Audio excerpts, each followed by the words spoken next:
Daily editorial की series में आज हम लोग द हिंदू के editorial a role for India in south south climate cooperation पे चर्चा करेंगे। इस एडिटोरियल में आप आर्टिकल 6 देखेंगे, पेरिस एग्रीमेंट का इंटरनेशनली ट्रांसफर्ड मिटिगेशन आउटकम्स के बारे में बात करेंगे और इंडिया के कार्बन क्रेडिट ट्रेडिंग स्कीम के बारे में चर्चा करेंगे।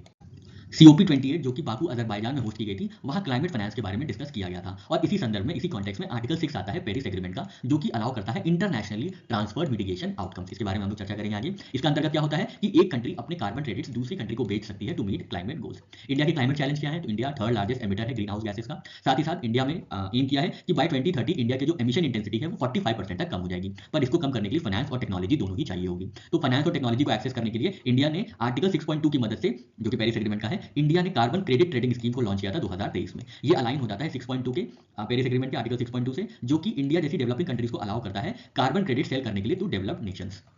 इंडिया की कार्बन क्रेडिट ट्रेडिंग स्कीम जो है वो साउथ साउथ कॉपरेशन को भी बूस्ट कर सकती है, जिसके अंतर्गत अफ्रीका को हेल्प की जा सकती है through renewable energy technology, green hydrogen and sustainable agriculture. फिर इंडिया ने रिन्यूएबल एनर्जी सेक्टर में 2022 में $10 बिलियन FDI ड्रॉ इन किए थे। तो आईटीएमओ ट्रेडिंग की वजह से क्या हो सकता है? इंडिया जो है अनलॉक कर सकता है, एक्सेस कर सकता है large scale climate finance, capacity build कर सकता है और ग्लोबल लीडर बन सकता है इन लो कार्बन डेवलपमेंट। पर इसके चैलेंजेस भी हैं, जैसे कि डेवलप्ड कंट्रीज जो है वो कोई काम नहीं करेंगी क्लाइमेट चेंज कम करने के लिए, बस क्रेडिट खरीदते जाएंगे, कार्बन क्रेडिट खरीदते जाएंगे और जो अपनी क्लाइमेट रिस्पॉन्सिबिलिटीज है वो ऑफलोड कर देंगे इंडिया पे और उनका डोमेस्टिक डिकार्बोनाइजेशन कम हो जाएगा। और ट्रांसपेरेंसी की वजह से, लैक ऑफ ट्रांसपेरेंसी की वजह से कार्बन क्रेडिट ट्रेडिंग भी हर्ट कर सकती है इंडिया के ओन क्लाइमेट गोल्स। तो इसके लिए वे फॉरवर्ड बताया गया है कि इक्विटेबल एग्रीमेंट्स होने चाहिए, स्ट्रॉन्ग गवर्नेंस होनी चाहिए और जो आईटीएमओ की ट्रेडिंग है वो फेयर होनी चाहिए, ताकि डेवलप्ड और डेवलपिंग नेशंस दोनों ही क्लाइमेट चेंज को कम करने में एक जॉइंट एफर्ट लगा सकें।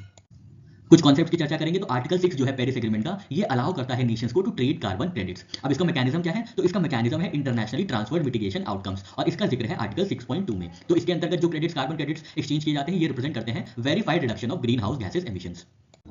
कार्बन क्रेडिट ट्रेडिंग स्कीम का मतलब क्या होता है? जहां ये ऐसा सिस्टम है जहां पे कंट्रीज या कंपनीज एक दूसरे से कार्बन क्रेडिट खरीदती बेचती हैं अपने एमिशंस को ऑफसेट करने के लिए। ठीक है, इससे क्या होता है? ग्लोबल एमिशन जो है वो बैलेंस हो जाता है while funding eco friendly projects. South south climate cooperation की बात करें तो ये ऐसा फ्रेमवर्क है जहां पे डेवलपिंग नेशंस हेल्प करती हैं ईच अदर, मतलब जितने भी डेवलपिंग नेशंस है साउथ के, वो एक दूसरे को मदद करते हैं टेक्नोलॉजी से, नॉलेज से और फाइनेंशियल रिसोर्सेज से टू फाइट क्लाइमेट चेंज।